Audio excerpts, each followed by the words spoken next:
ഒരു സംശയം വേണ്ട, പിണറായി വിജയൻ കേരളത്തിലെ അവസാനത്തെ കമ്മ്യൂണിസ്റ്റ് മുഖ്യമന്ത്രിയായിരിക്കും. ഇനിയൊരു കമ്മ്യൂണിസ്റ്റ് മുഖ്യമന്ത്രി കേരളത്തിലുണ്ടാവില്ല. ഇതോടെ എല്ലാം അവസാനമാണ്. ശബരിമല അയ്യപ്പൻ്റെ സ്വർണ്ണം കട്ടു, നാട് മുഴുവൻ വിലക്കയറ്റം, അന്യായവും അനീതിയും നാട് മുഴുവൻ, ഗുണ്ടായിസം, പിടിച്ചുപറി, ആൾക്കൂട്ട വിചാരണ, ബലാത്സംഗം, നാട് കുട്ടിച്ചോറാക്കിയിരിക്കുകയാണ് കമ്മിക്കൂട്ടങ്ങൾ.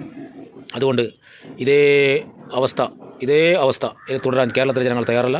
ബംഗാളിലും ത്രിപുരയിലും എന്താണ് സംഭവിച്ചത്, അതാണ് കേരളത്തിൽ സംഭവിക്കാൻ പോകുന്നത്. കേരളത്തിൽ കമ്മ്യൂണിസ്റ്റ് ഭരണത്തിൻ്റെ അന്ത്യം ആകാൻ വേണ്ടി പോകുന്നു. മാത്രവുമല്ല, ഇനി UDFൻ്റെ, കോൺഗ്രസിൻ്റെ സുവർണ്ണ കാലഘട്ടമാണ്. ചരിത്രത്തിലാദ്യമായി UDF തുടർ ഭരണത്തിലേക്ക് പോകും. ഇനിയുള്ള കാലം UDF മാത്രമായിരിക്കും കേരളത്തിലുണ്ടാകുക. കാരണം UDF എന്ന സംവിധാനം ഇന്നലെ വീണ്ടും വിപുലീകരിച്ചു.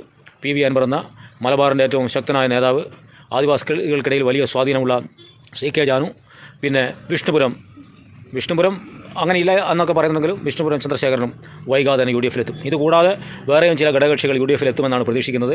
പല ഇടതുപക്ഷത്തുള്ള പാർട്ടികളെയും നമ്മൾ പ്രതീക്ഷിക്കുന്നുണ്ട്. പ്രത്യേകിച്ച് CPI അടക്കം വരാനുള്ള സാധ്യതയുമുണ്ട്. അങ്ങനെയൊക്കെ സംഭവിക്കുകയാണെങ്കിൽ ഇനി കേരള ഭരണം എന്നേക്കുമായി UDFൻ്റെ കരങ്ങളിലായിരിക്കും. ഇനിയൊരു തിരിച്ചുവരവ് LDFനുണ്ടാവില്ല. പിണറായി വിജയൻ്റെ അവസാനത്തെ മുഖ്യമന്ത്രി എന്ന പദത്തിൽ നിന്ന് അദ്ദേഹത്തിന് രാജിവെച്ച് പോകാം. ഇല്ലെങ്കിൽ 4 മാസം കഴിഞ്ഞ ശേഷം സ്വമേധയാ ജനങ്ങൾ തന്നെ അവരെ ചവിട്ടി പുറത്താക്കും എന്നൊക്കെ പറയുകയും വിശ്വസിക്കുകയും ചെയ്യുന്ന UDFകാരോടാണ് പിണറായി 3-0 എന്ന നിലയിൽ തിരിച്ചു വരും. പിണറായി വിജയൻ തന്നെ കേരളം ഭരിക്കും. ഒരിക്കലൊരു ചക്ക വീണപ്പോൾ മുയൽ ചത്തുവെന്ന് കരുതി എല്ലാ പ്രാവശ്യവും ചക്ക വീഴുമ്പോൾ മുയൽ ചാവുമോ? ഇല്ല. തദ്ദേശ തെരഞ്ഞെടുപ്പ് ജയം നിങ്ങളെ സംബന്ധിച്ച് ചക്ക വീണ് ചത്ത് കിട്ടിയ മുയൽ മാത്രമാണ്. ജനങ്ങൾ എങ്ങനെയൊക്കെയോ തെറ്റിദ്ധരിക്കപ്പെട്ടും മറ്റേതൊക്കെയോ രീതിയിൽ അവർ അങ്ങ് വോട്ട് ചെയ്തു പോയതാണ്. UDF BJP ഡീൽ വളരെ വ്യക്തമായൊരു തെരഞ്ഞെടുപ്പായിരുന്നു ഇത്.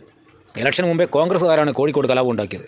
ചാലപ്പുറം BJPക്ക് വിജയസാധ്യതയുള്ള സ്ഥലത്ത് BJPയെ ജയിപ്പിക്കാൻ വേണ്ടി രമേശ് ചെന്നിത്തല വന്ന് ഗൂഢാലോചന നടത്തിയെന്ന് കേട്ടു. ഇന്നലെ VD സതീശൻ്റെ ഒരു ബൈറ്റ് ഞാൻ കണ്ടു. എനിക്ക് അത്ഭുതം തോന്നി. BJP പ്രസിഡന്റ് ചന്ദ്രശേഖരൻ അദ്ദേഹം പുകഴ്ത്തുകയാണ്, വിജയാശംസകൾ നേരുകയാണ്. ഞങ്ങൾ അദ്ദേഹത്തെ ആക്രമിക്കാറില്ലെന്ന് പറയുന്നു. ഇവർ തമ്മിൽ ബായ് ആണല്ലോ. ശാഖയ്ക്ക് കാവൽ നിൽക്കുന്നു സുധാകരൻ, തമ്മിൽ സഹകരിക്കുന്നു. BJP UDF സംഘർഷം എവിടെയുമില്ല. അവരുടെ ഐക്യതയിലാണ് അവർ അങ്ങോട്ടും ഇങ്ങോട്ടും വോട്ട് മറിക്കുന്നത്. തിരുവനന്തപുരം കോർപ്പറേഷൻ മാത്രമല്ല, എല്ലായിടങ്ങളിലും ഇവർ തമ്മിലുള്ള അന്തർധാര സജീവമായിരുന്നു. അങ്ങോട്ടും ഇങ്ങോട്ടും സഹായിച്ചു. കാരണം അവർക്ക് എങ്ങനെയെങ്കിലും CPMനെ തടയണം. CPM ആവന് അവരുടെ പ്രധാന ശത്രു. CPM ഇല്ലാതായ ശേഷം അവർക്ക് തമ്മിലടിക്കാം എന്നാണ് അവർ കരുതുന്നത്. അതുകൊണ്ട് BJPക്കാരോടും UDFകാരോടും പിണറായി വിജയൻ അവസാനത്തെ കമ്മ്യൂണിസ്റ്റ് മുഖ്യമന്ത്രിയാകും. അടുത്ത ഭരണം നമുക്കാണ്. ഇനിയുള്ള കാലം കേരളം മുഴുവൻ ഞങ്ങൾ ഭരിക്കുന്ന പ്രതീക്ഷിക്കുന്നവരോടാണ്. ജമാഅത്തെ ഇസ്ലാമിയെയും SDPI ഉള്ള മതഭീകരവാദ സംഘടനകളെ, മതരാഷ്ട്രവാദികളെ കൂടെ കൂട്ടി ഒക്കെ നിങ്ങൾ UDF വിപുലീകരിച്ച് വലിയ കാര്യങ്ങൾ ഉണ്ടാക്കാം, നേട്ടമുണ്ടാക്കാം എന്നൊക്കെ ശ്രമിക്കുന്നവരാണ്. ഈ നാട്ടിലെ ജനം പ്രബുദ്ധമാണ്. എന്തുകൊണ്ടാണ് കേരളത്തിൽ BJP വലിയ തോതിൽ വളരാത്തത്? എന്തുകൊണ്ടാണ് ഇടതുപക്ഷം സ്ഥിരമായി ഇവിടെ ഭരിക്കുന്നത്? അത് കേരള ജനതയുടെ പ്രബുദ്ധതയാണ്, വിദ്യാഭ്യാസമാണ്, അറിവാണ്, കാര്യങ്ങൾ അറിയാനുള്ള തിരിച്ചറിവാണ്. അതിന് ചെറിയ കോട്ടം, തെറ്റിദ്ധാരണ, അതാർക്ക് സംഭവിക്കാമല്ലോ. ചെറിയൊരു തെറ്റിദ്ധാരണയിൽ അവർ വോട്ടൊന്ന് മറിച്ചു കുത്തിയെന്ന് വിചാരിച്ച് നിങ്ങൾക്ക് അധികാരമൊന്നും കിട്ടാൻ പോകുന്നില്ല. UDFകാരെ പിണറായി തന്നെ മൂന്നാമതും ഭരിക്കും. ഇടതുപക്ഷം വൻ ഭൂരിപക്ഷത്തിൽ തിരിച്ച് അധികാരത്തിലെത്തും.